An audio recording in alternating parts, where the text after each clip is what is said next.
กันเจ้าลูกนายพันล้านสาวนายพลอ้ายบรรลูกคนจนตากแดดตากฝนคนจนเห็นใจน้องคนเขาลืออ้ายดำปือคือขี่ท่านไปบ้านน้องสดสวยวิไลส่วนบ้านอายมุงใบหญ้าคาเจ้าขี่รถเบ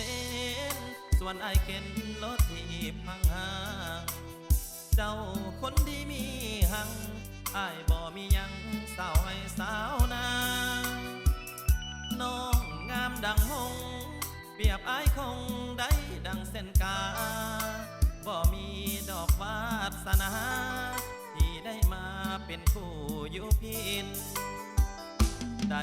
แต่แอบมองบอกกล้าไม้ปองเจ้าดอกสามใบฐานะต่างกันกาย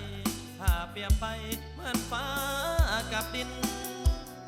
น้องนุ่งสิ้นไหมส่วนเสื้ออายย้อมหมอน้ำนิน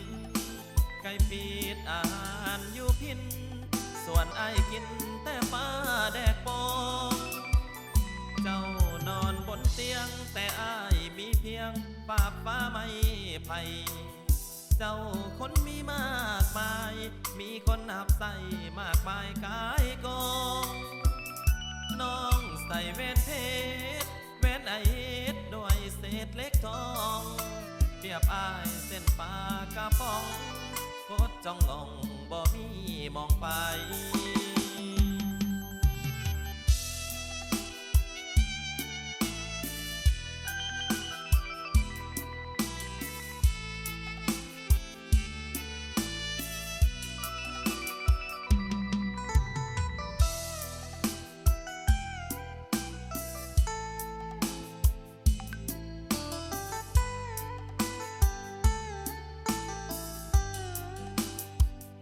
ได้แต่แอบมองบอกกล้าไม้ปองเจ้าดอกสามใบ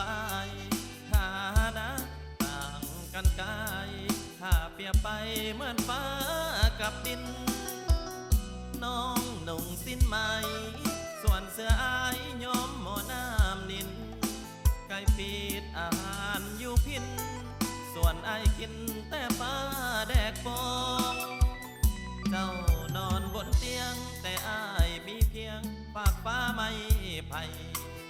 เจ้าคนมีมากมายมีคนหับใส่มากมายกายกองน้องใส่แว่นเพชรแว่นไอเฮ็ดด้วยเศษเล็กทองเปรียบอายเส้นปากกระป๋องโคตรจ้องงงบ่มีมองไป